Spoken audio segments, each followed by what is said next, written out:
সারা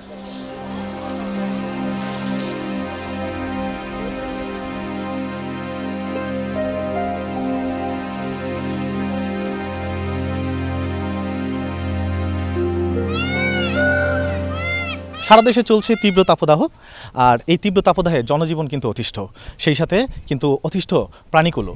সেই প্রাণীকুলের কাছে কিন্তু আজকে আমরা এসেছি জাতীয় চিড়িয়াখানায় মিরপুরে। আমরা আজ দেখব জাতীয় চিড়িয়াখানায় কেমন আছে বন্যপ্রাণীরা। তীব্র গরমে ঢাকা জাতীয় চিড়িয়াখানায় হাঁসফাঁস করছে প্রাণীকুল। নেই বানরের লাফালাফি, বাঘের হুঙ্কার, হাতিদের খেলা। চাঞ্চল্য হারিয়েছে যেন সকল পশু পাখি। দর্শনার্থীর সংখ্যাও হাতে গোনা। মাঝে মাঝে ময়ূরের তীব্র একটা দুইটা ডাক ছাড়া চিড়িয়াখানা জুড়ে বিরাজ করছে শুনশান নীরবতা। সোমবার রাজধানীর মিরপুর জাতীয় চিড়িয়াখানায় গিয়ে দেখা যায় এসব চিত্র। ঢুকতেই বাম পাশে চোখে পড়ে হরিণের দল, আরও একটু সামনে বানরের খাঁচা। অলস সময় কাটাচ্ছে তারা। দেখা যায়নি চিরচেনা প্রাণচাঞ্চল্য। গাছের ছায়ায় আশ্রয় নিয়েছে শত শত হরিণ। রোদের খরতাপে পাখিদেরও বেড়েছে অস্বস্তি। টানা অতিরিক্ত তাপমাত্রার কারণে মাংসাশী প্রাণীগুলো বেশ দুর্ভোগে রয়েছে।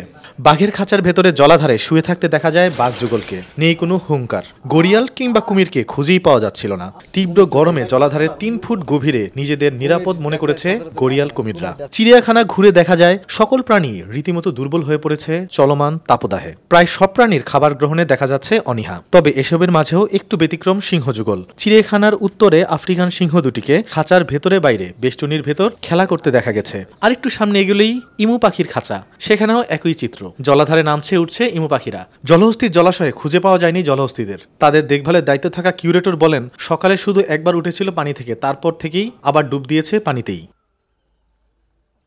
অন্যদিকে ময়ূরের খাঁচার সামনে দেখা যায় একটু ভিন্ন চিত্র।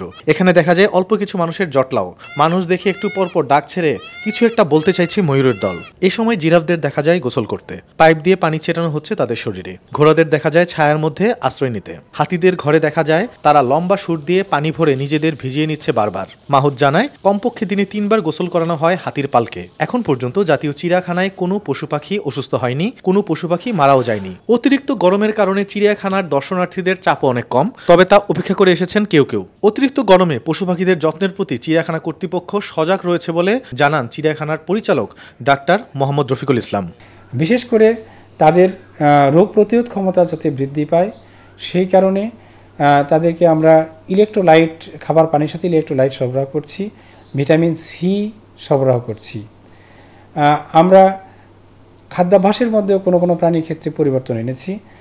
বিশেষ করে এই হিট স্ট্রেসে অত্যন্ত সেন্সিটিভ আমাদের পাখি জাতীয় প্রাণীগুলো, তাদের ক্ষেত্রে আমরা চেষ্টা করছি সহজ পাচ্য এবং পানি রয়েছে এই জাতীয় খাবার দেওয়ার জন্য। যেমন আমরা তরমুজ অ্যাড করেছি তাদের খাবারের মধ্যে।